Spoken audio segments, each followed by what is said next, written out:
Good morning, everybody. Welcome, and thank you for joining today's webinar hosted by the Nelson Mandela School of Public Governance. My name is Mark Haywood. I'm the moderator of today's discussion. I'm also an adjunct professor at the Nelson Mandela School of Public Governance and the editor of Maverick Citizen. I'll introduce our panelists in a minute, but I'd just like to say that we're very happy to host you today, because today is a very auspicious day. It is the 25th anniversary of the signing of South Africa's constitution in 1996. It's also International Human Rights Day, and it is the 23rd anniversary of an organization that I helped to found back in 1998 on this day, the Treatment Action Campaign. So I think it's likely to be a day of reflection and introspection about where we are as a people, where we are as a country. And the purpose of the focus of our discussion this morning is going to be on well-being and social cohesion. Now, it may seem strange that this is the angle we've chosen to address because these words barely feature in the Constitution. In fact, I think well-being occurs only once, and that's at section 24 of the Constitution, where we talk about the right to an environment that is not harmful to health or well-being. And social cohesion, I think we'd all agree, is an object of the Constitution, but isn't specifically referred to. What is specifically referred to is social justice. Yet for all of the Constitution's ambitious and very important vision, we also know that as we sit here today, at a fundamental level, much in our society has not changed. Inequality, as shown by a report last week, has in fact become the worst in the world in South Africa. So let me bring you to why and what we hope to achieve with this discussion. The Nelson Mandela School of Public Governance, which is based at UCT, has a vision as a learning and teaching institution of contributing to building a capable state, but also a capable civil society. They've taken what I think is a bold step to introduce a research stream and a teaching stream on social cohesion and well-being, two concepts that I think are extensively utilized but poorly understood. So today we want to look at the state of the nation through the lens of well-being and social cohesion, but from four distinct angles. Our first speaker this morning will talk to these issues from the perspective of the law and the Constitution. That is Lwando Qaso. Lwando is I'll put people's bios up in the chat, but Lwando is a lawyer, a former clerk of the Constitutional Court, an activist, an author, and somebody who works deeply in these questions. Our second presentation will look from the perspective of social science and will be by Professor Charlene Schwartz, who heads up the Inclusive Economic Development Research Division at the Human Sciences Research Council.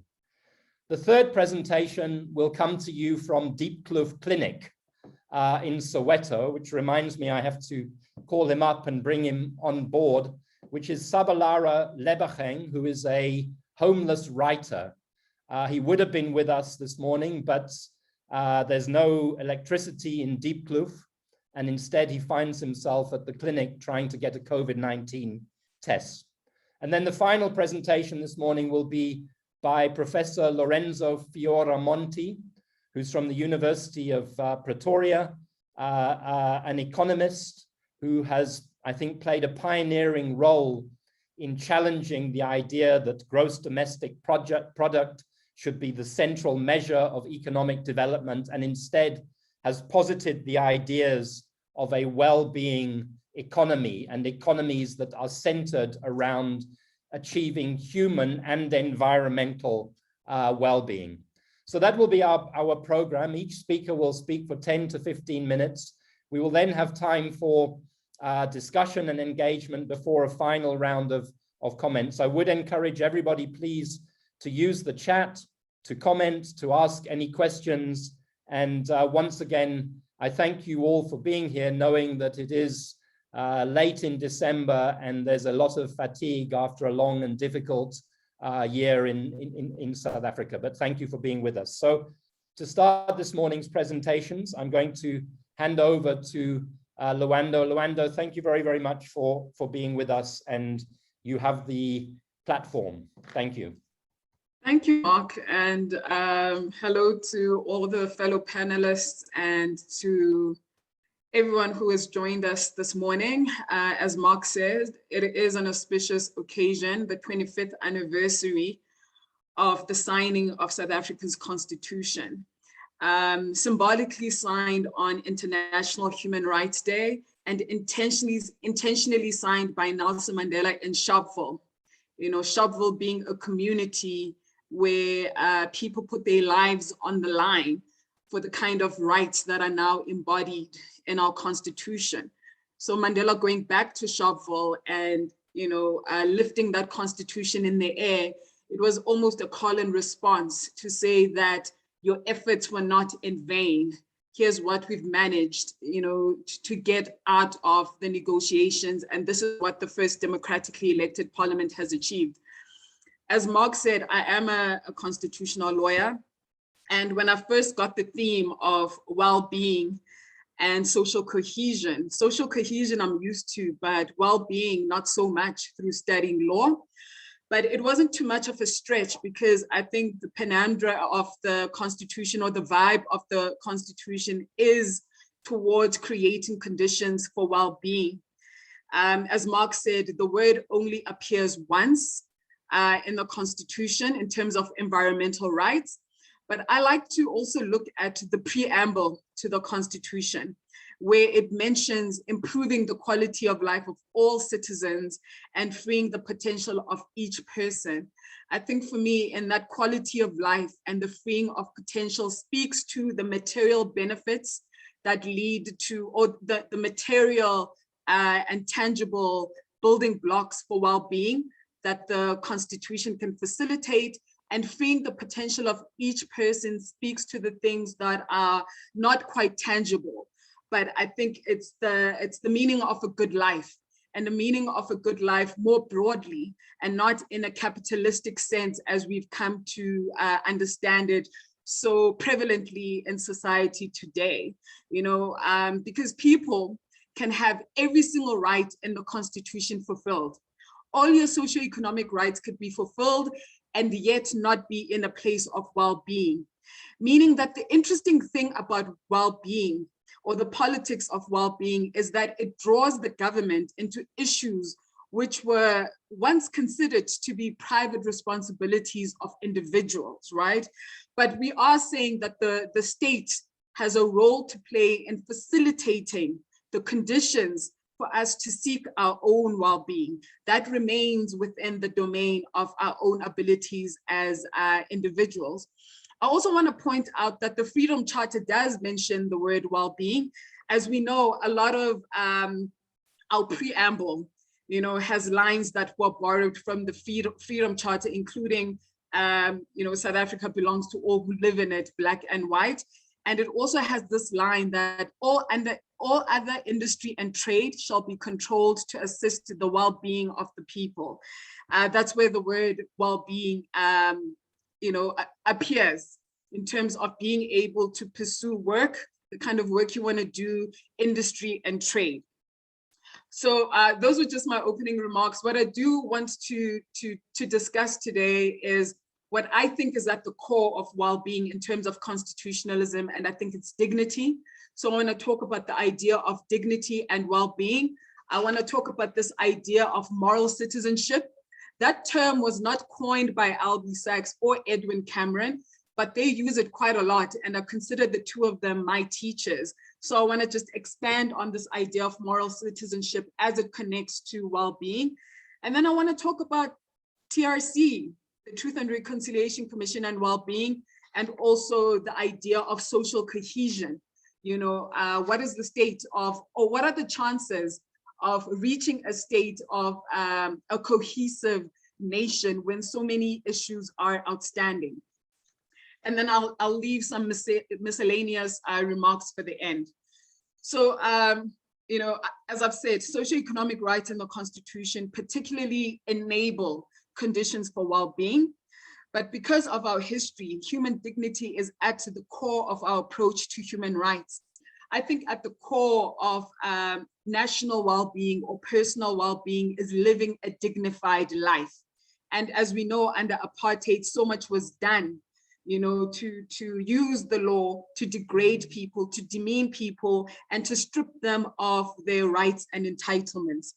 I've borrowed a bit from Professor Sandra Liebenberg, who's also at UCT, and she does a good job of linking the value of human dignity to the material conditions that allow people to develop and exercise their capabilities.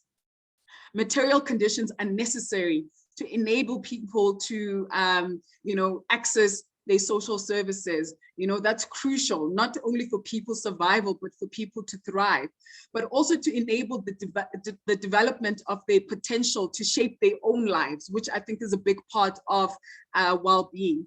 Human dignity as a relational concept requires society to respect the equal worth of the poor by marshalling resources to address marginalization.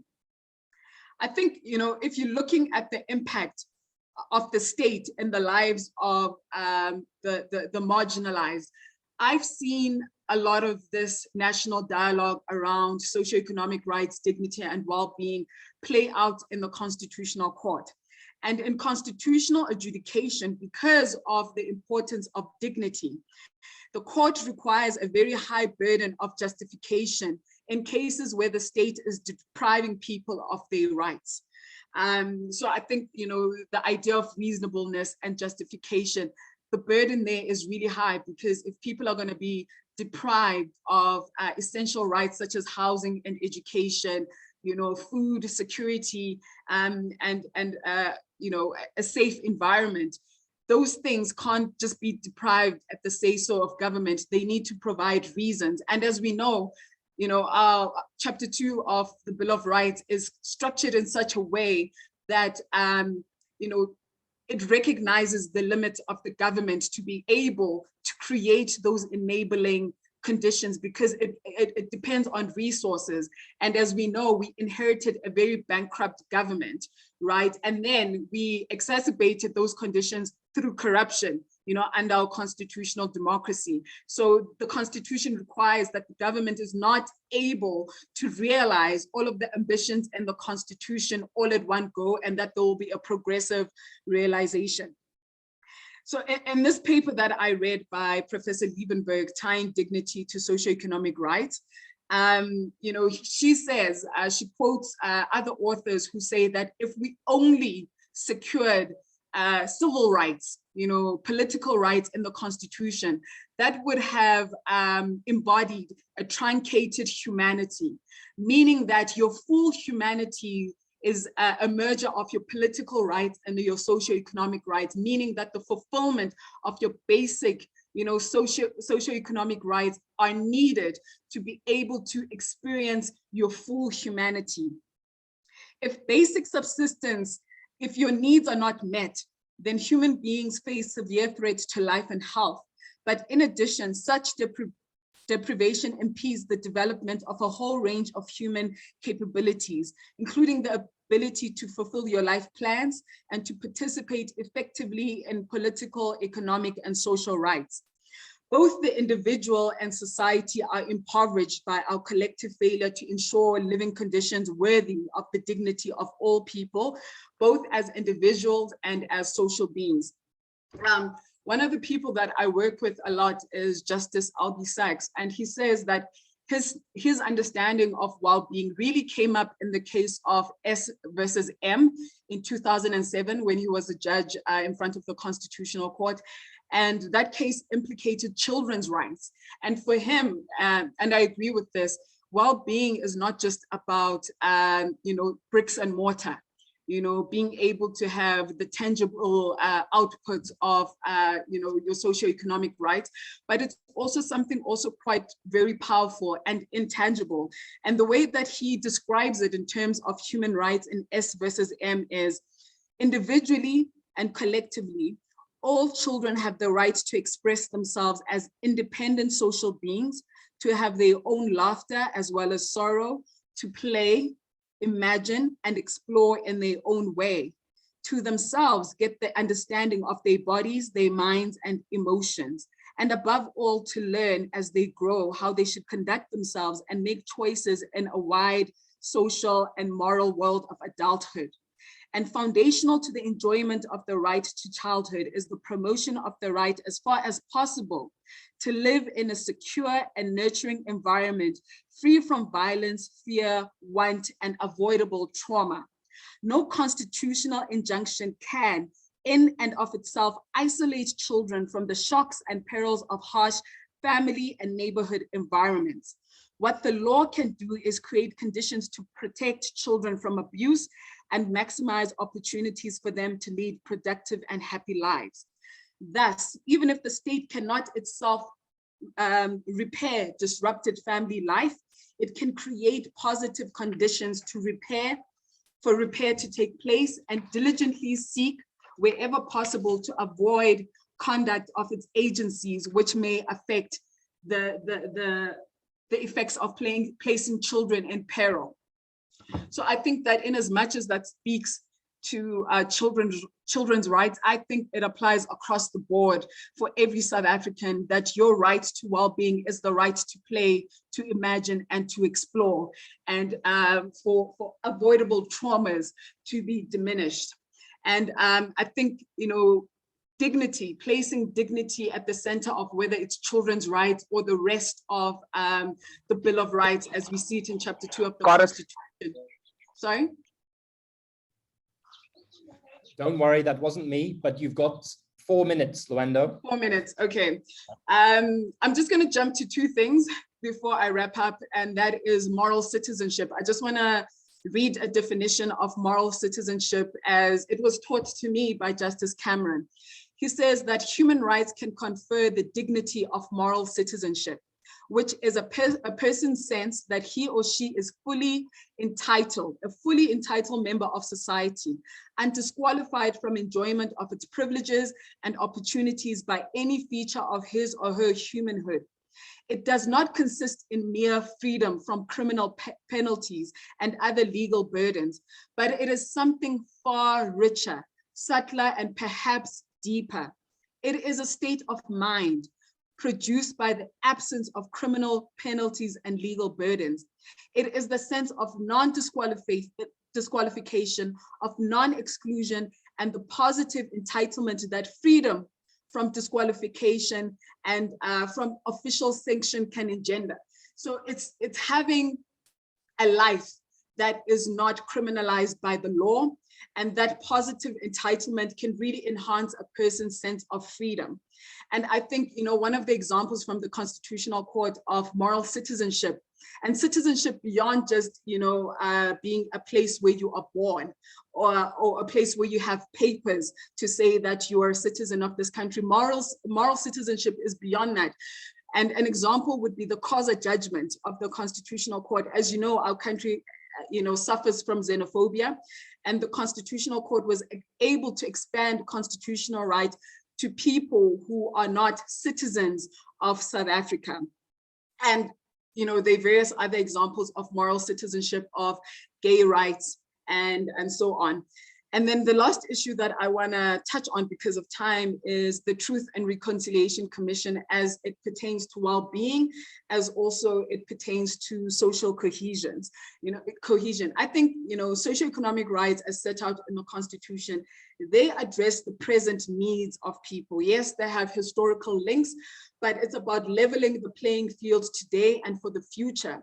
But how do we address the crimes of the past that really detrimentally affected and traumatized people, right? One of the ways that we did that was outside of the law, outside of the strictures of the burden of proof and court processes, but through the TRC. And as we know, the TRC was only a 2-year process. There were 22,000 statements that were received. There were 100 hearings. There were 17,000 people who were deemed to be victims in a country of more than 50 million people, and in a country where we know that the majority of those people should be considered victims. So it had its own limitations. And one of the people that speaks really well on the limitations of the TRC is Dr. Tepo Madlingozi. He talks about how the TRC was started at a time where the war itself was not over. People were still displaced. There were language barriers, right? And I think so much of the work of the TRC, when you look at its scope, was not going to be finished in 2 years. And he talks about how the political elite, have an incentive to solve the issues of the past through a process like the TRC, because it ensures stability, peace and stability over radical transformation. And because we have this outstanding debt from our history, where reparations were not paid to the majority of the country, only a select few victims were able to get 30,000 Rand as a once-off payment over a course of 6 years, got reparations, but the majority of the country has not received those reparations. And I'm the proponent of saying that for as long as reparations are outstanding, the idea of social cohesion, even if we're able to, realize the basic socioeconomic rights of Chapter 2 of the Constitution, as long as that debt is outstanding in the forms of money, but also in the form of, apology. De Klerk just passed away, and he was someone who was known not to be able to give an unqualified apology for apartheid. I think that hampers our progress towards social cohesion, never mind the increasing inequality gap, as Mark mentioned. And then I think the last thing I want to say is just to quote Justice Cameron, because as a constitutional lawyer, I think so much of social well-being, the substantive part of it, the richer part of it, is beyond the reach of the law. As I said, I think the law can create the conditions, but I think it is a personal pursuit within a communal sense of thinking. And this is what Edwin Cameron says really well. The law offers a framework for our better functioning as humans. Law cannot ensure men will not subordinate to the instruments of government for evil, nor can it guarantee that they will not use them for illicit wealth accumulation.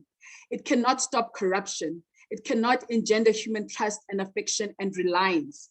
But what the law and legal rights can do when invoked with creativity and integrity is to play a humanizing, expansive, and inspiring role in human society. The law can create the conditions for human flourishing. Through legal agency, even if applied imperfectly, material benefits can accrue to human lives. Legal rights can change social practice by altering discourse. And most deeply, when applied with a seemly blend of ambition and caution, of hope and humility, the law can lay the foundation for moral agency and civic dignity. The law cannot offer transcendence from human toil and limitation, but it can offer us a chance to be better than ourselves. And I'll leave it there, Mark. Thank you, Luendo, for very rich, substantive and challenging presentation and set of ideas, which I think has wonderfully set up this discussion, raising issues of the centrality of dignity to well-being, moral citizenship, what constitutes full humanity, and what the law envisages, but what the law often does. You talked about life not criminalized by the law. Sadly, we know there's a huge gulf between these great visions and our reality. And one of the questions I want us to come to when we've heard the presentations is what we do to get onto a path of well-being and social cohesion as opposed to fragmentation and ill-being. So our next speaker, I think, will talk to the realities of South Africa today. Professor Charlene Schwartz from the South African Human Sciences Research Council will bring us a perspective of social science and research with a particular focus on inequality in South Africa. Thank you, Charlene, and thank you, Luendo. Thanks very much, Mark, and good morning, colleagues, and thank you for this opportunity. I want to put in front of us some of the numbers that I'm sure many of us are really familiar with, but I think it's helpful from time to time to really have a good look at what constitutes what I have called our fragile state when it comes to social cohesion. And I don't want to overwhelm you with some of the numbers, but I think some of them are worth remembering in our conversation. So just a few opening comments, really, and that is around social cohesion. It's a complex phenomenon, and it's because it's between people from different groups in a society, but it's also between people and the state and its institutions. And I'll tell you why I'm saying that a little bit later when I show you some of the statistics in terms of how people respond to the state in terms of the actions it takes and the actions that it fails to take. Social cohesion and well-being depends on the realization of socioeconomic rights. I think Luendo made a really strong case for that. The elimination of all forms of discrimination so that people feel as if they belong. And a strong sense of active citizenship, because I think that's also really important. Well-being is not just something to be passively received, but to be actively embraced and asked for and demanded. And inequality and levels of violence are associated and are the enemy of social cohesion and well-being. And those are really strong statements that I want to make up front, because I think that the data bears that out in terms of relationships between violence, inequality, and absence of social cohesion, etc. So just to move on to the South African context, I know many of you know these figures really well, but just to put it into a graphic form, it's the distribution of income and wealth in South Africa. And often we've seen it as a kind of a champagne glass diagram. But if we take the whole of our country and we ask, if there was 100 Rand to be distributed, 90% of our country would have a wealth of 14 Rand. And 10% of our country would have a wealth of 86 Rand. That's a stark measurement of inequality. And going a bit further down, 0.1% of the country, 3,650 individuals would have 15 Rand of the 100 Rand, and 1% would have 55 Rand. So our inequality is incredible in this country. If you put it into a global perspective, and this is a graph from Chatterjee, from WITS, Anil Chatterjee. And what was really helpful about this picture for me is that we know that our Gini coefficient is the highest in the world. But if you compare ourselves to a few other BRICS countries, that's where we feature. So that black line is our level of inequality. And it is so much higher than Russia's, which I think, it kind of helps us put into perspective where our inequality lies. It is higher by far than the US, than the UK. It's higher than India, the red line by far. It's higher than France, and it's higher than China. And I think those are really important pictures to almost ingrain into our consciousness as we think about what inequality in our country means. The Human Development Index is a measurement of income, education, and life expectancy. And it's about to be redone, and we're going to revisit some of these numbers, but it hasn't changed substantively in the last 10 or so years. And here's the picture. The green line in the middle shows that our South African Human Development Index score is about 0.66. If you disaggregate that by population group, historical population group in our country, this is the picture that arises. For Black South Africans, it's 0.58. For Indian South Africans, it's 0.81. And for white South Africans, it's 0.91. So there's two interesting stories here. The one is that everybody's Human Development Index score by population group has increased marginally, and more so for Black South Africans over the past 20 years or so. The differences between population groups is becoming slightly less, but the most important piece of information from this graph is that white South Africans have the same Human Development Index as Sweden and the United Kingdom. And it's higher for white South Africans than for those people living in France and Belgium.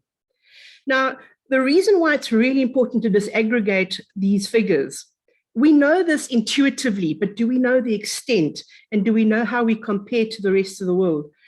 It's important because whenever we start talking about doing away with affirmative action or doing away with something, which is what the center right are busy talking about more and more vociferously in our country, we've got to put these figures in front of them. Because until these gaps narrow and until we get from 0.66 as a country to 0.7 or higher, we really are not anywhere near developing social cohesion and well-being in a meaningful way. This graph is just a level of how people perceive their well-being and human development. And I've only done it for white South Africans and Black African South Africans. But white South Africans feel that their standard of living is way lower than it actually is, if you follow this blue line.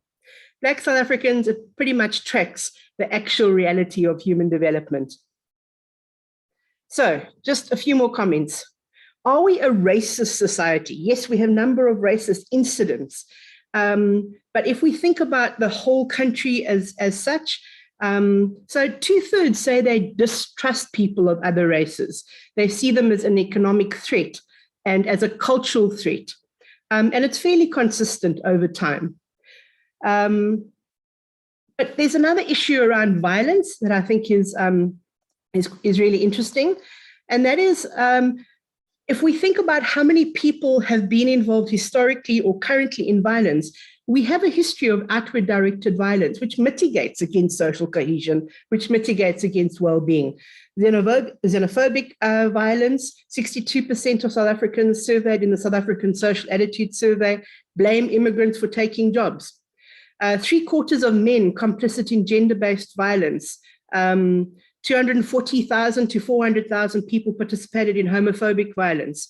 We have millions of militarily trained men, age 45 and over, in our society at the moment. And we have the most violent protests in the world, which has increased 9 times since democracy, 9-fold since democracy. A history of outward directed violence. We asked questions in the South African Social Attitude Survey about economic satisfaction and beliefs about redistribution. And why I've got these figures disaggregated by province, I just looked at KwaZulu-Natal and Gauteng compared to the rest of the country, was around the July unrest in the country, because we were trying to really make sense of how was KwaZulu-Natal any different to the rest of the country, how was Gauteng any different to the country. So the big story in this graph, and all of the next few graphs that I want to show you, is on a downward slope, a downward trajectory over time. From 2007 to 2020, levels of attitudes and towards economic satisfaction have dropped from a high of 47% in 2007 to 27% nationally. But it's lowest in KwaZulu-Natal right now at 10%. 70% of people in South Africa believe that the income differences between rich and poor are too large. 60% demand redistribution, and 37% of South Africans are angry about income inequality. The interesting part is 63% are not angry about income inequality. And that's interesting for us to know, because we're I would say we're in a fragile state as a nation. We are wounded, we are angry, but we are also hopeful and wanting peace and stability and kind of a moving on focus. In a book that I wrote a few years back called Another Country, Everyday Social Restitution, did interviews, but also some SASAS questions where I asked, should white South Africans act to repair the past? 20% of white South Africans thought they should, 60% of black South Africans thought they should. Should apartheid corruption be investigated? Well, the figures are similar. Should we have a restitution tax? Well, 1 in 10 white South Africans thought so. 1 out of 2 black South Africans thought so. Should we have small group discussions about restitution? 1 in 5 white South Africans, 1 in 2 black South Africans. So the questions are for both groups of South Africans, both white and black South Africans. Why are those figures so low? Why aren't black South Africans demanding more? We hear many black South Africans demanding in protests, but it's not the whole of the country. And I think there is an issue around this forgetting the past and moving on. And that figure changes slightly, but 3/4 of white South Africans want to forget the past and move on, and half of black South Africans want to forget the past and move on. Why is that so? And what might our job be in ensuring that people are active citizens in engaging the past in order for us to address the fragility of our social compact? And do we recognize it? Certainly in July, we recognize this fragility. My last 2 slides are really about people's satisfaction with democracy. And again, the downward trend is constant. Since 2003 up to this past year, in all provinces since the mid-2000s, there was an upswing following the Ramaphosa administration, but it was muted in KwaZulu-Natal, the blue line. Satisfaction with democracy in KwaZulu-Natal fell from 53% in 2005 to an unprecedented low of 19% in 2020-2021. And there's another figure around trust in politicians, but there's also one about faith in government, and it's the same trend. You'll see a spike with a few changes around the World Cup and then the Ramaphosa administration, but the trajectory is on a downward trend in terms of people losing faith in national government, 38% nationally at the moment from a high of 72% early on at the beginning of the century. So what actions to make a difference? Employment initiatives, when inequality is changed, well-being is going to be different. Wealth tax and the universal basic income grant, we've had lots of seminars and discussions about it in the last few months. A national youth service program, we've really got to crack this issue of young people's livelihoods, but also how they meet together across these divides. Land reform, we won't talk about what happened in Parliament earlier this week, but also there's some non-obvious actions to make big differences. We need technological solutions to efficiencies. The issues of corruption is huge in terms of people disengaging from government and from faith in democracy. We need public education campaigns around some of the gains that we've made. That Human Development Index graph both shows the gains, but also the disparities.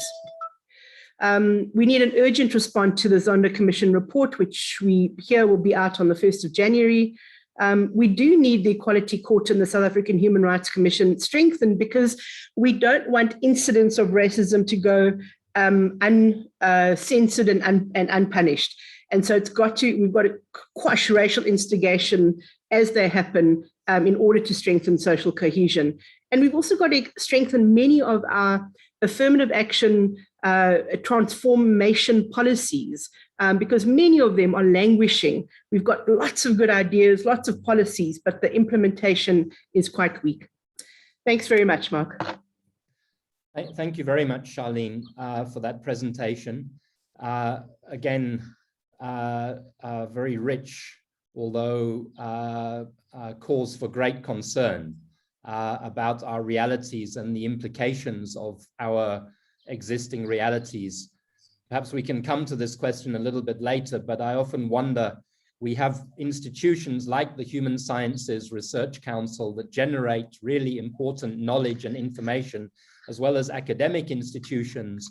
But to what degree does social science actually inform ongoing policy making and implementation? I think the strange thing about South Africa is that we're not a country that is short on resources or ideas that can fix many of these causes of social fragmentation and ill-being, but somehow we seem incapable of deploying them. And one of the big questions, again, that I'll pose to people later is, how do we ensure civil society works better with the state to create that capability, both in civil society and the state? So thank you, Charlene, for telling us about the Social Attitudes Survey. I'm moving on now. A little bit of an experiment, and I'd ask people to bear with us. You can see I'm holding my cell phone. Shabalera Lebacheng, comrade and friend of mine, a homeless writer, a member of the Homeless Writers Group. He's having to come join this webinar via WhatsApp because he hasn't had electricity in Diepkloof for the last 7 or 8 days. So he is at Diepkloof Clinic, trying for the 3rd time to get a COVID-19 test, but will speak over my phone for a few minutes about the lived reality of people who still find themselves marginalized in a democratic and constitutional South Africa. Saba, over to you, and thank you for the trouble to be with us. Okay, thanks, comrade. Anyway, what is democracy? And then I'm still even today asking myself, what is democracy? Because yes, when I was 12, and then I was a street kid, and then being the street, and then people were suffering, eating in death and stuff. Okay, we moved from there. 1994, yeah, we're voting. Okay, we voted, yes, democracy and stuff. But when I go back to the streets, the life is still the same.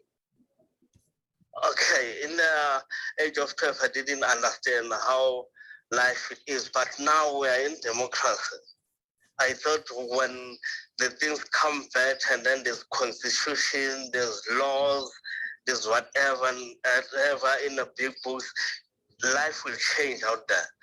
But what we experiencing in the streets, we become victims of society. And then when the car is hijacked, these of hobos, and then we give them names. So you can't even drive, but the first thing when the law of South Africa goes, they go to the street people and they say, you saw the hijackings, you were part of it, and then you get arrested. When you get arrested, and then after 48 hours, they don't take you to court, and then they just release you. And then what about the 48 hours law? And then they'll make you feel small, and then they say, okay, we're gonna take you back another for 48 hours, and then, or you want to go home. And then you try to find a peaceful corner under a Mandela bridge where you say, I sleep here, I'm living in Orange Farm or in Diepkloof. No one comes to you and asks you, why are you sleeping here? And then you explain yourself, no, I'm a recycler, so I have to save money for transport from Diepkloof to town every day. I'll spend 48 rand, but to have money to feed my kids and my siblings, I have to sleep here, and then every weekend I go home. But our government, they don't speak to us. What they do, they come with metropolis, and then they don't care if you are sleeping with your kids. They'll kick that check, and then they'll ban everything, and then they go back and sleep peaceful. When it comes to vote, they come to us and then vote. How do I vote but you ban my ID? For an example, I did a research at Albert's farm. those guys, most of them are educated. They even speak more better English than mine. But when you ask them about their documents are destroyed in fire. By who? By our government. You know, and then no one will say, okay, guys, knock, knock. And now we're in a pandemic. Do you know about the 350 rand grant? Do you know if you can, how can we assist you? They don't come to us to say, to ask us, how can we assist you? What they do is they make us to feel like we are useless. And then the countries up there, and then us, we are down there. And I don't know if we are in a fourth world.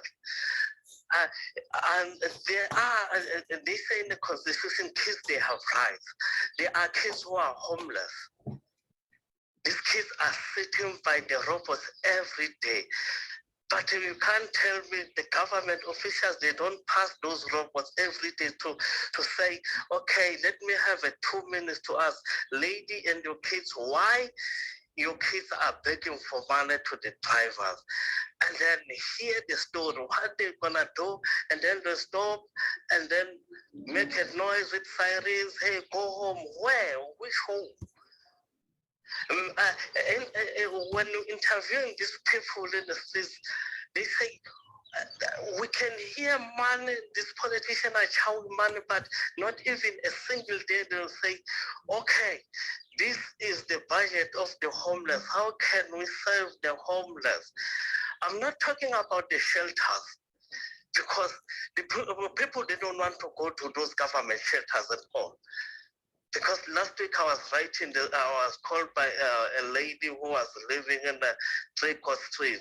And then the big boss lady chased away this lady, because now what? They reach their target, and then after they reach the target of the people who comes to stay there, and then they chased away. How can you say to a person who's homeless, okay, what you know is to come here and eat and sleep and shit, and you go out to do your thing? And then I was so surprised, because they say, okay, come, this is the shelter. But after you go in, and then they have this embarrassing ways. You know, you go in this place, you say, I want, okay, this is the shelter. And then after 2 days, okay, they reach their target, to kicked out back to the street. So, and then why they can be that the budget officer say, okay, we're building these RDPs, okay. Normal people, I don't know what is a normal and what is an abnormal person, because not all of us, you are normal, no matter you're sleeping in the street or in the house. But to say, okay, normal people, these are 50,000 houses. Okay, homeless people, in order to have RDP house, you need an ID and this and this and this and this. Let us help you, and then we put you in a house, and then you live a normal life. But no, it doesn't work like that. Where are we in the Constitution where it says the homeless? Yeah. No, we are not a part of. I don't think we are part of this so-called beautiful country. You know, here comes people, no one monitoring the system. Here comes people, they say they are NGOs, they keep giving blankets to the homeless, but no one monitored that NGO. In 2016, when I was coming from Homeless Writers Project session, when I go there and then they calling these people names, it's like, I don't give them all the blankets, saying we also need the blanket.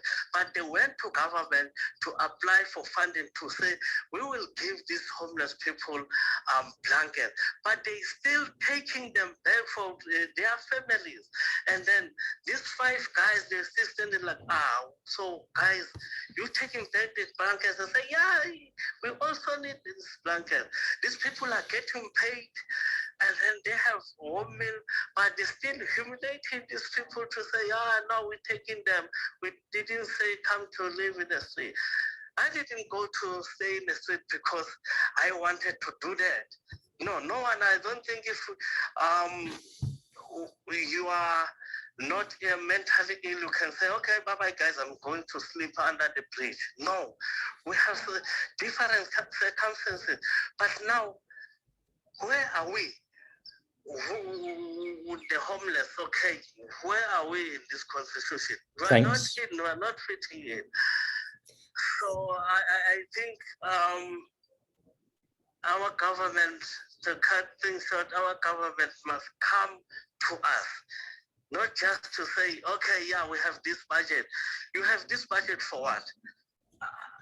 I'm ready to have a bunch of suitcase of clothes, and then you say, yeah, we'll give them clothes and blankets. I have blankets, but I want shelter.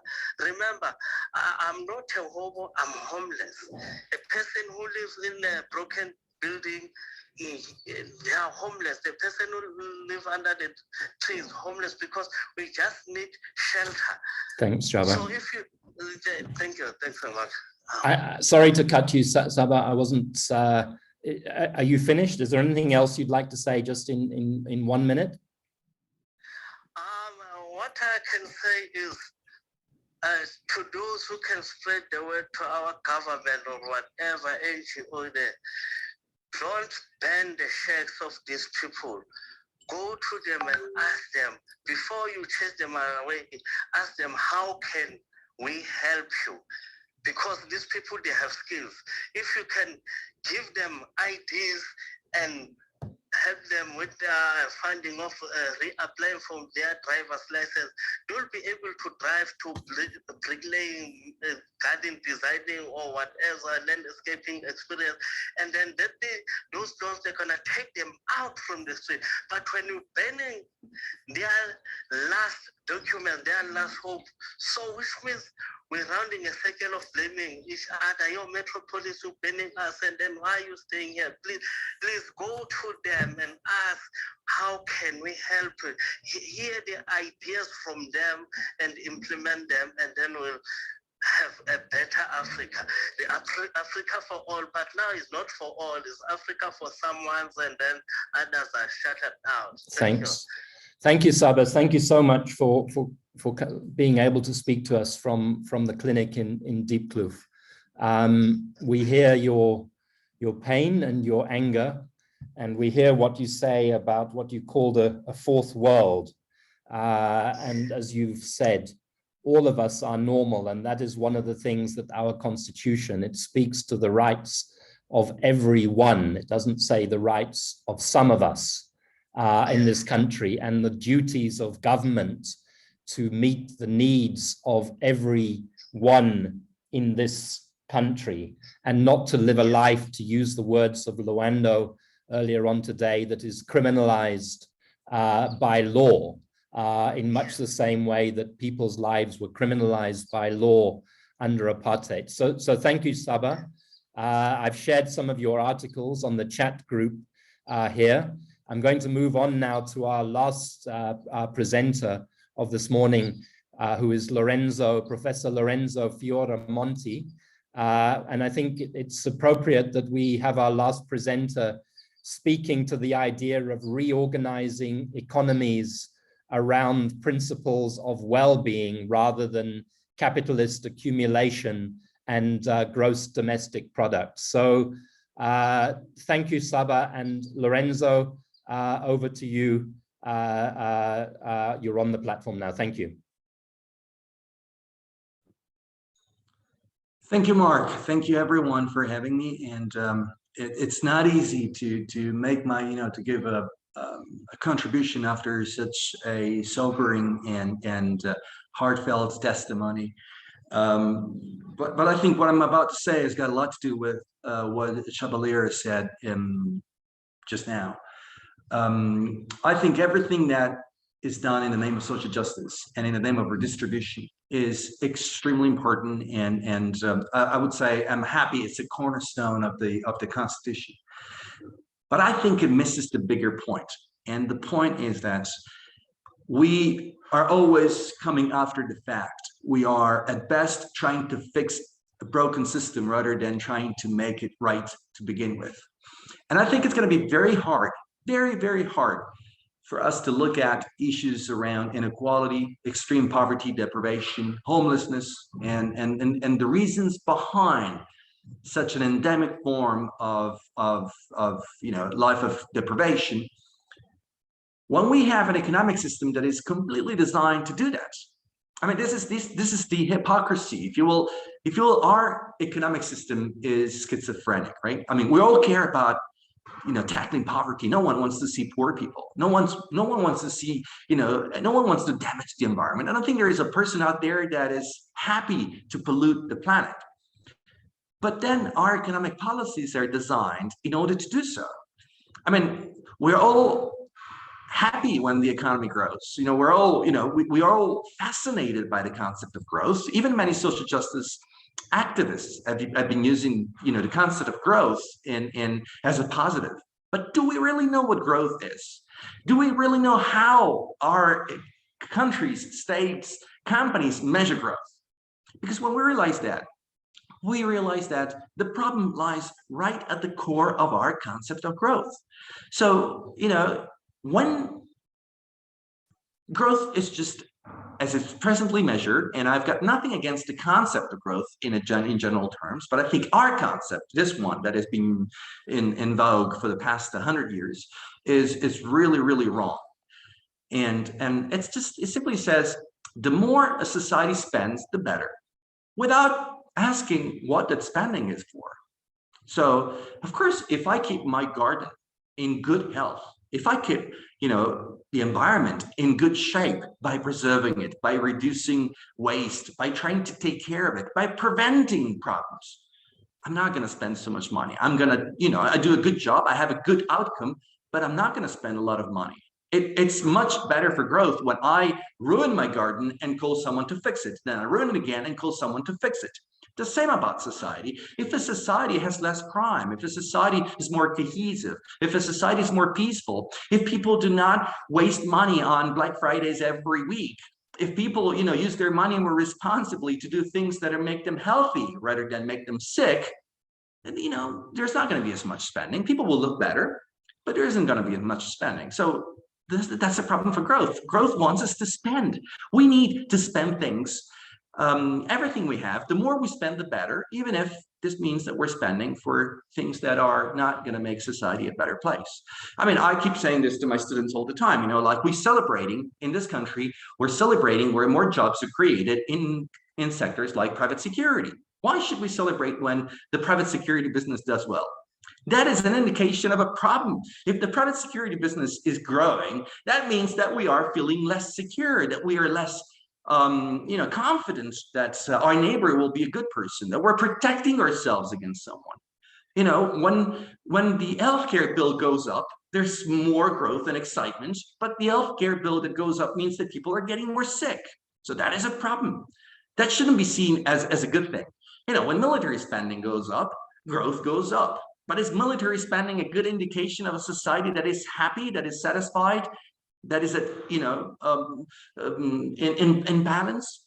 And this is true, so much true for South Africa. I mean, just consider, for the sake of this argument, I know I'm going to say something which is controversial, but just consider how many times we're being told that the mining sector is an asset for the economy of this country. A country which has been blessed by solar energy, which has been blessed by all sorts of free, renewable, green energies, geothermal, wind and sun and so forth, but considers one of the most polluting, destructive sectors as an asset. Why? Because it creates a lot of spending, because water gets polluted, we need to clean up the water, people get sick, we need to treat people. We're creating jobs by trying to fix the problems that our obsession with this model of growth is generating. So my argument is that unless we realign the principles of economic growth with the principles of social justice and social cohesion, and I would say well-being is the best concept that puts all of that into one single concept, we're always going to be suffering from this contradiction. We're always going to try to catch up, so social activists are playing catch up, like we damage 10 and they try to fix 2. And then we damage another 10 and then they fix 2. Charity does the same. Corporate social responsibility does the same. These good entrepreneurs during the day from 9 to 5, many of them damage society, pollute the planet, increase inequalities. And then from 5 p.m. until they go to sleep at night, maybe they fund charities, they fund NGOs and so on and so forth to try and feel a bit better. But it's playing catch up. So the well-being economy is this concept that I advised back in 2015. I published a book in South Africa in 2017, and became also the main component of what I tried to do. As a member of parliament and as a minister in Italy in 2018 and 2019. It's very simple. We have to give ourselves the tools of well-being and use all the tools of well-being, how we measure the quality of life, how we measure a good environment, how we measure the impact of all economic activities, and put those tools into the economic ministries, into the economic chambers, into the planning commissions, into the treasury, so that our growth will not be measured in terms of how much damage we're generating, how much spending we're generating, regardless of what it is for, but it's going to be based on the well-being outcomes. Is a company producing well-being outcomes, making the environment better, making products that are adding value to our health? Good, that company is going to grow. That company is going to get tax rebates, tax incentives, all the good fiscal rules that make good growth. But a company that creates a lot of damage is a company that is actually taking away more than adding, taking well in terms of natural resources, in terms of social impacts, in terms of health impacts. Well, that company has to be either sanctioned, either taxed heavily, or even, in some cases converted into different type of value chain and production processes. That is fundamental. At present, we do exactly the opposite. We subsidize the companies that are polluting the world, that are increasing inequality, that are making the world a better place, and we're not helping those that are doing a good job because we don't see it, right? We don't measure the positives. We don't measure all the, all the things that make economic and social activity have a positive contribution. We're simply looking at the money. So you're generating money, that's fine for me. Even if the damage that you're causing is 10, 20 times more than the money, the profits you generate for yourself. And this is a kind of robbery. And this has to be clear. The profits I generate are for myself. The negative consequences are for society to take care of. That's not fair. If I'm doing something, I need to be held accountable for all the consequences of my activity. That is a good company. A good company takes care of the whole life cycle of its production. A good government should do the same. When I hear and I see here mentioned Montashe saying that environmentalists are, what term did he use? Are using apartheid sort of terms when they oppose shale gas fracking and new damaging technologies in the fossil fuel industry in this country. That is precisely the problem. That is precisely, I think Montashe on the one hand may have a hidden agenda. On another hand, he may simply be ignorant. He doesn't understand what are the full economic consequences of continuing with this approach to economic development and to social development. So I'm going to leave it here because it's late. But I think unless we talk about pre-distribution, not just redistribution, pre-distribution, how do we make sure that our economic system doesn't generate all these negative consequences in the first place? We're always going to be playing catch up.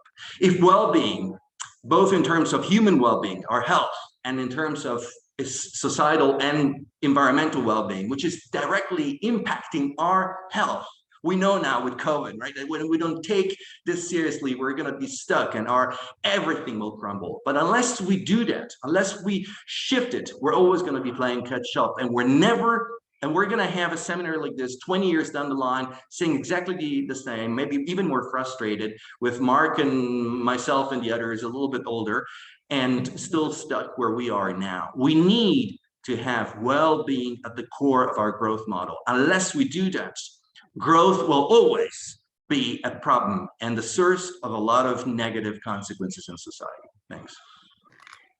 Thank you, Prof. Lorenzo Fioramonti, for your input and for your work. As you said, pre-distribution, not just redistribution. The whole model has to change. This current model has brought us to the cusp of a disaster, of the climate crisis. And really, we are going to be in the decades of the climate crisis of global heating, which has the potential to make everything we've heard about this morning in terms of inequalities, in terms of ill-being, in terms of ill health, so much worse. So there is urgency to finding answers. I don't personally believe we have another decade, Lorenzo, while you and I and others get older to resolve these questions. They need resolution within years. I'm very grateful that people have stayed throughout this webinar. We have another just over 20 minutes. We still have 30 people. Thank you very much. I want to ask now if there are any questions. People are welcome. Put your hand up, make short comments, suggestions, contributions. I would ask you to be short just because time is against us. You can use the reactions button to put your hand up, and we'll let you in if you have any comments. I see one question while I'm waiting for Charlene. HSRC does fantastic work in highlighting key social issues through their research. Are there current partnerships with either the state or civil organizations or even corporates that are able or willing to assist in driving actions to address the findings from the research that you shared? So that's one question. I've also seen now a hand up from John Clark. John, you're welcome to speak quickly. Charlene, just hold that question for a few minutes. John Clark. Yeah, I made a comment. When people speak, please just introduce yourself in the briefest possible fashion. Thank you. I'm John Clark. I'm a social worker. I've been working with the Kolobeni community in the Wild Coast. I love Lorenzo's points about the mining industry in Gwede-Mantashe, because I've been sort of getting all hot under the collar about Gwede-Mantashe's comment. But I try and put things in a historical perspective, and I wanted to ask really as a general question. I mean, I felt there was a fundamental betrayal when the RDP was abandoned, because up until that point in our country, there was an economic philosophy that was coherent with our Bill of Rights understanding. And I have a sense that, you know, the progressive realization of socio-economic rights became virtually impossible when we abandoned, or when Thabo Mbeki abandoned abandoned the RDP and switched gears. And because it then became about profit maximization rather than benefit optimization. And it's, you know, and the story I keep telling is about the Kolobeni community, that we had to go to court, and still we are at odds with the executive because they still don't want to accept the fact of the right to self-determination, which is also a constitutional right. So just thoughts about that. Thank you very much, John. I'll put that to all of our panelists. I don't see other hands at the moment. I wonder, I see Tandeka, is she still here? Tandeka Globule Mbeki. Tandeka and I had a conversation recently about social cohesion in the context of the role of the public broadcaster and the effects of the commercialization, the gutting of indigenous language railway stations. Tandeka, is there anything you would like to add, or anybody else for that matter who would like to come in briefly with any questions? I just had a question, please, Mark. Thank you for giving me the floor. I just had a question for Lorenzo. I really do get Charlene Schwartz's definition of social cohesion, but I wondered if Lorenzo would have a different take or a similar take. Thank you, Tandeka. Any other questions before or comments? Devon Pillay, a specialist on the happiness index and well-being. Any other people who'd like to before I move on? I don't seem able to put my hand up. We see you. Yeah, thanks, Mark. This is an excellent morning of presentations. And I'm just reflecting on what John just said about the RDP and Mbeki. This wasn't Mbeki, it was Mandela, right? It was the ANC as a whole. But also it was the actual minerals energy complex in the country that pushed us away from RDP to GEAR. And we still have that minerals energy financial complex that is really governing how we are run as a country. And even the malaise of the ANC, one could argue, it can be the decimation of the values of the ANC or the noble values of the RDP, which is captured by the Shell experience and Mantashe's response to that. And the Shell experience is about fossil fuel capitalism. It's about our growth trajectory. It's about our minerals mining complex. And it's about the BEE being hooked into this, and the ANC and cadre deployment and corruption and all of that is locked into this one example, Shell, right? Our trade union movement, a leading member of the trade union was a revolutionary in the 1980s, leading this, Johnny Copeland, right? Taking union money into this. It's all locked into this nexus of where we are today. And trying to move out of that, we have to look at how the political elite, the new Black political elite, not just the ANC, but others as well coming in, gets locked into this and then carries out these values in the pursuit of accumulation for the sake of accumulation in a very narrow sense for a few, and completely ignoring the homeless people, for example, and inequality in the real human sense, as it's been so vividly displayed. So we can only, so we're tinkering at the edges, and unless we come to that conclusion. It's not Mbeki as an individual, it's not Mandela as an individual. It's a whole systemic issue. Thank you, Devin. I don't see any other hands at this point. So what I'm going to do is I'm going to hand it back to each of our 3 out of 4 speakers. Saba, I'm afraid, is now in the belly of Diepkloof Clinic. But there's also one question I think I'll address to all 3 people, presenters, from Marcus van Wyk. What are the urgent things we must do now to work towards social cohesion, well-being, and social compacting? Who will do the work, and whose responsibility is it to facilitate this work? And it links to, I guess, the question I want to pose to the panelists from my perspective, which is, what is the role of civil society? Is civil society doing enough?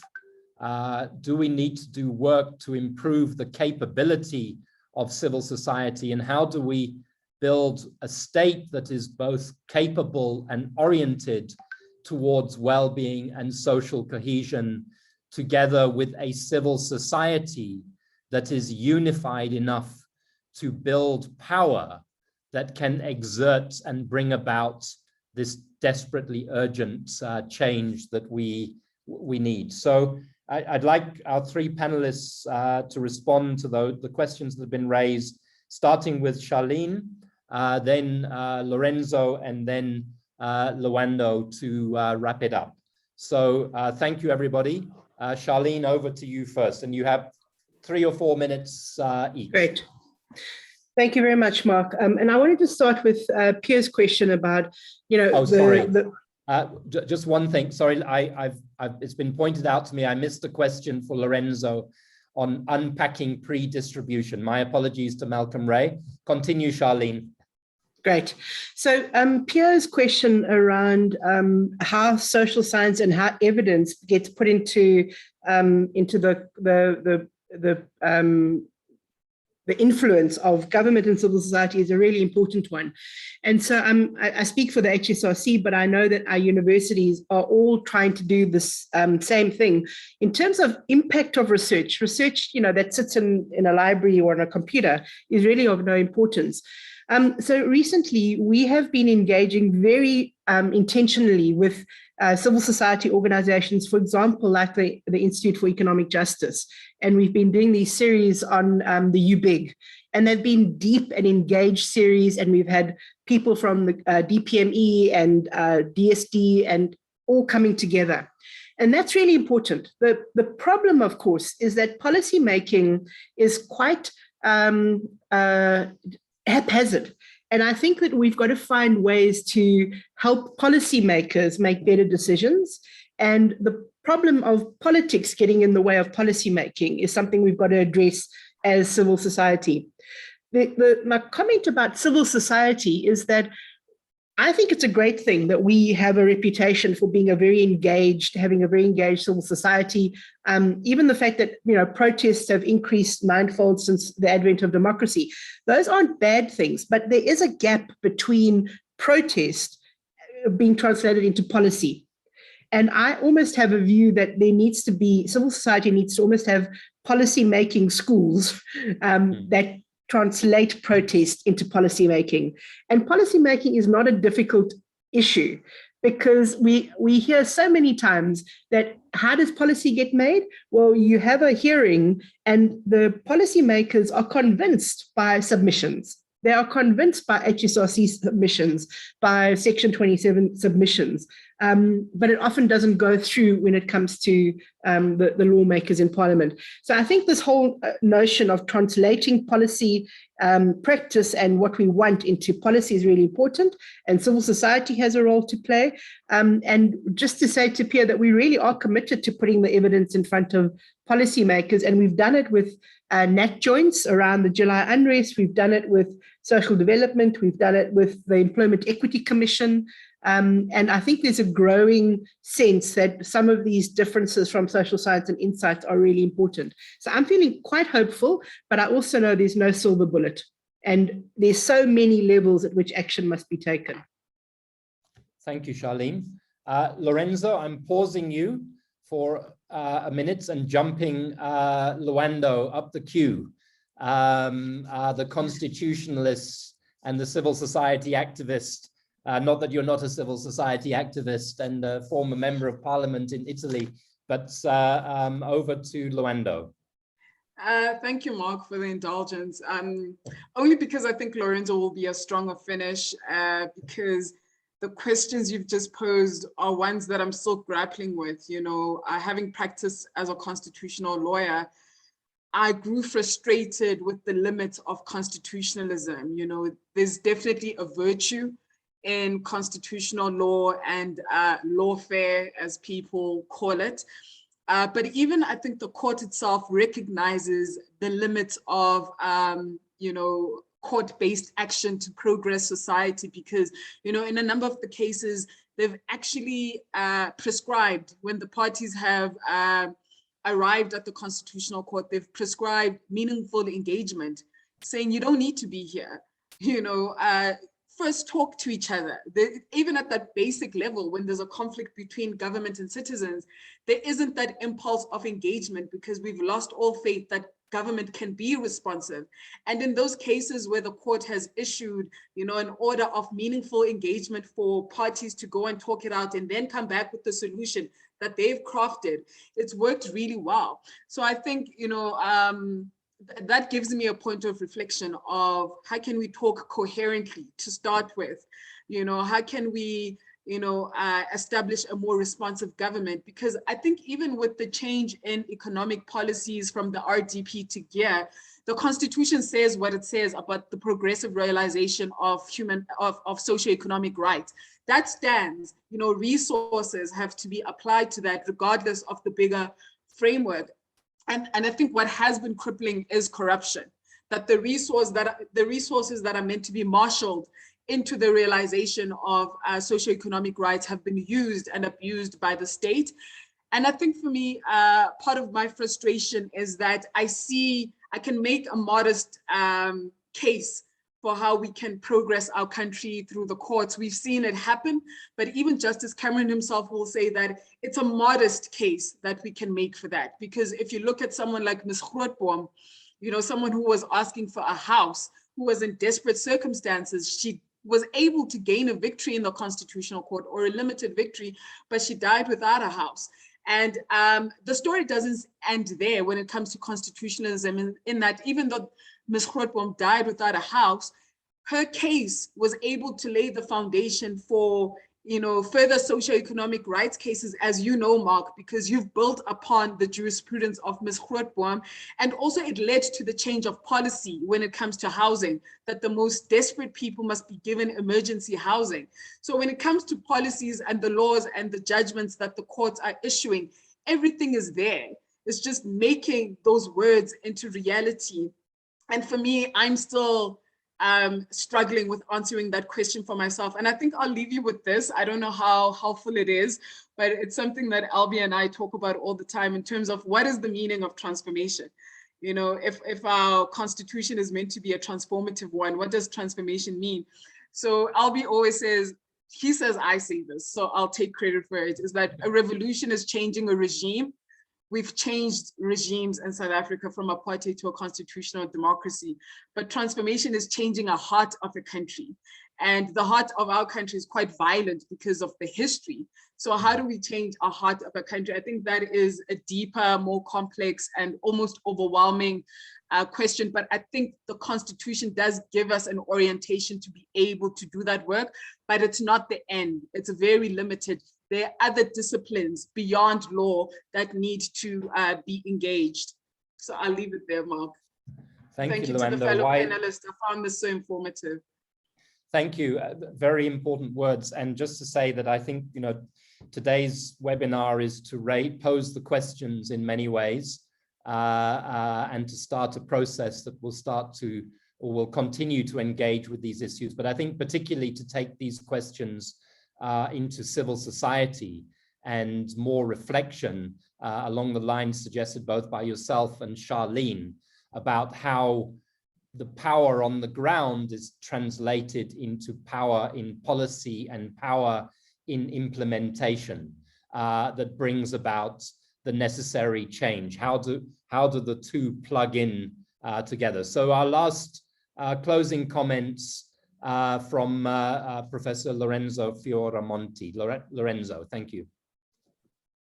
Thanks, Mark. I think Luando's final remarks were the perfect ending for this seminar. I mean, very, very, very beautiful words. I'm just going to close by giving some examples, okay? By bringing our conversation down to earth even more.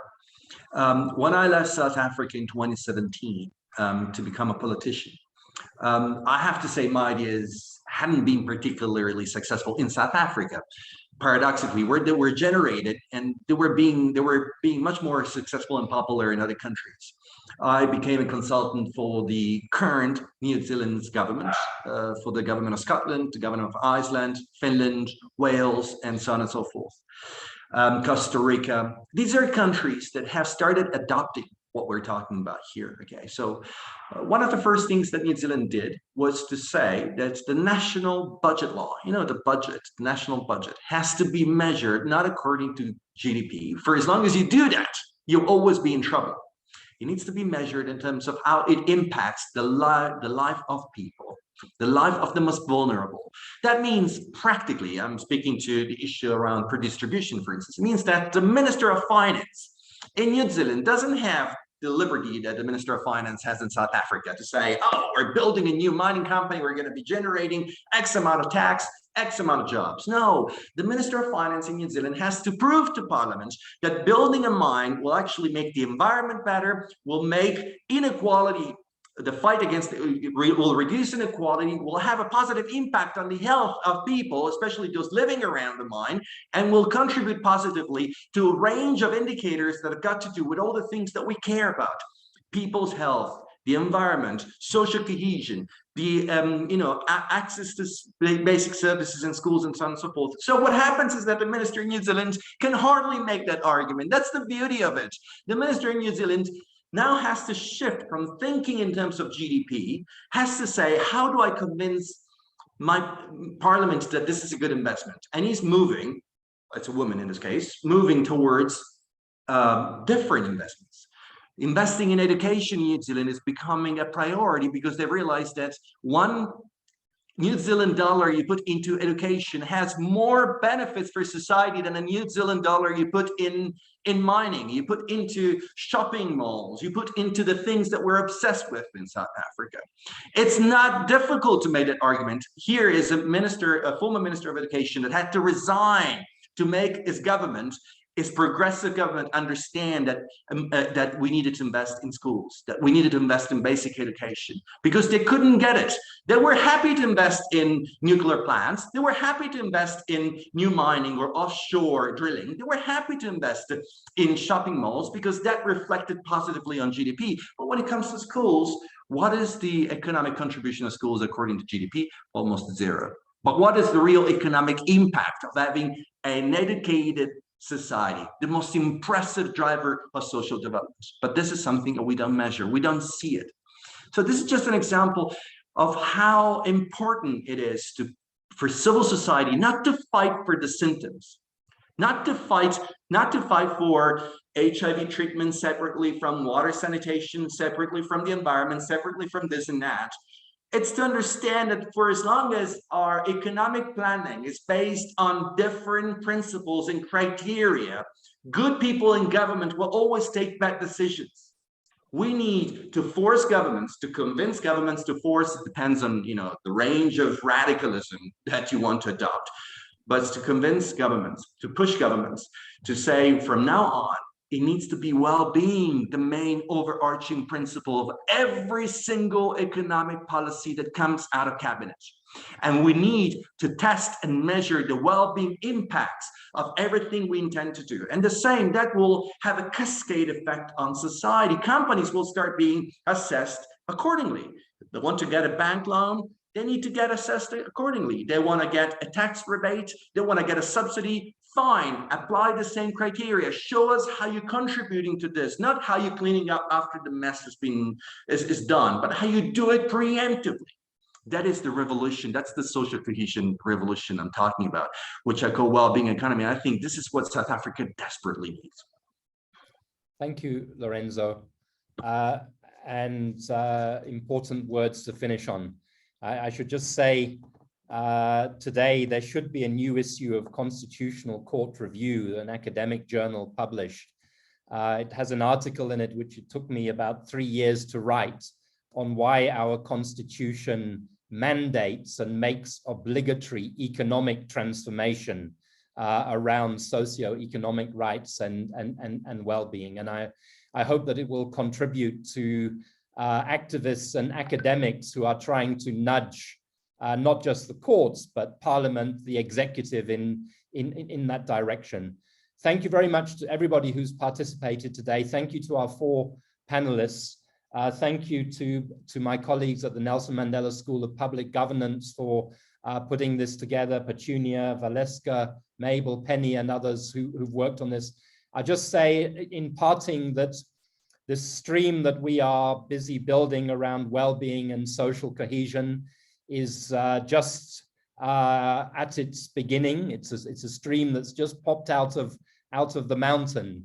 And I look to collaborate with all of you in trying to make this a success. It's not about a new stream that will be privately appropriated. It's about collaboration to mine these issues and to shape both governance and civil society. So happy Human Rights Day, everybody. Well, happy may not be the right word, but thank you very much for taking some of your precious time to be with us this morning. It's very greatly appreciated. Thank you. Thank you, Mark. Thank you, colleagues. Great.